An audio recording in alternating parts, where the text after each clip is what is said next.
حضرت ابو ہریرہ رضی اللہ تعالیٰ عنہ سے روایت ہے کہ نبی کریم صلی اللہ علیہ وسلم نے فرمایا، جس شخص نے آفتاب طلوع ہونے سے پہلے صبح کی نماز کی 1 رکعت پالی تو اس نے صبح کی نماز کو پا لیا،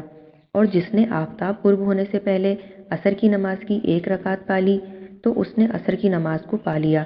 یعنی اس کی نماز ضائع نہیں ہوگی، لہٰذا اسے چاہیے کہ بقیہ رکعتیں پڑھ کر نماز پوری کر لے۔ حضرت انس رضی اللہ تعالیٰ عنہ سے روایت ہے کہ نبی کریم صلی اللہ علیہ وسلم نے فرمایا،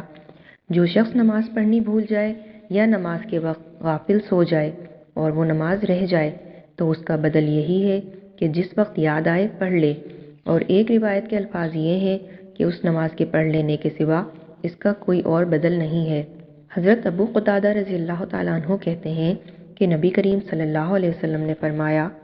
سوتے میں نماز کا رہ جانا قصور میں شمار نہیں،